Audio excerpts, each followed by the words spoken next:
J'aime bien l'idée de genèse de Pierre Pastré, qui est l'inventeur de la didactique professionnelle dans les années 70. Il travaille sur la genèse, lui. Alors il dit que les moments de développement de l'individu sont ceux où il ne se contente pas de fonctionner, c'est-à-dire d'organiser son action sur la base de ses ressources actuelles, mais s'engage dans un processus de genèse, c'est-à-dire qu'il va se modifier lui-même. Alors, il distingue trois types de genèse, trois occasions de se développer professionnellement.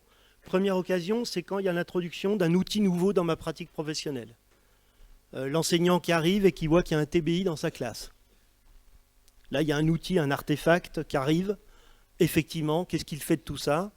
Soit il le fait, soit il ne le fait pas. Mais en tout cas, ça donne une occasion de genèse, de développement professionnel. Il la saisit ou il ne la saisit pas. Mais c'est une occasion.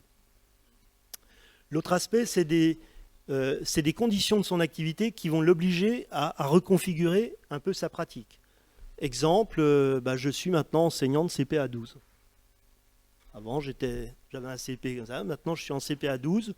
Ça veut dire que ça va transformer mes pratiques pédagogiques de manière assez importante, plus importante qu'on ne le pense d'ailleurs. Ou à l'inverse, je suis en seconde professionnelle et j'ai une classe qui passe à 35, 36, etc.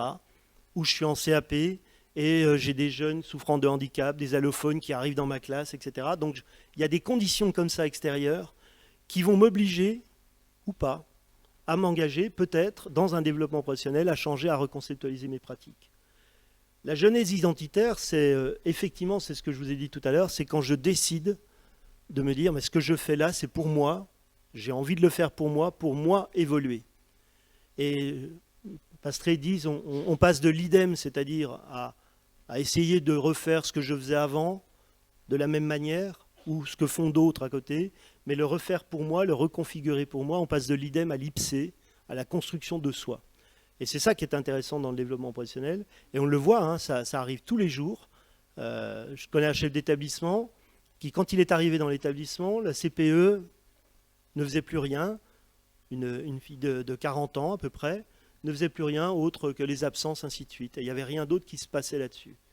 Et quand elle lui disait, le chef d'établissement, il dit, mais écoutez, vous ne pouvez pas faire des projets quand même. En plus, le chef d'établissement venait d'un autre établissement où il faisait de la persévérance scolaire, des tas de choses comme ça. Donc, vous ne pouvez pas faire tout ça. Non, non, non, non, c'est bon, etc.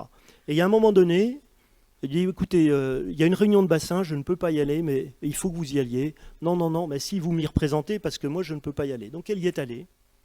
Elle est revenue transformée, parce que dans cette réunion de bassin, elle a rencontré aussi d'autres CPE. Ça s'est trouvé comme ça. Et maintenant, c'est un projet par jour. Ça veut dire que cette bascule dans la genèse peut être très très rapide. Très rapide.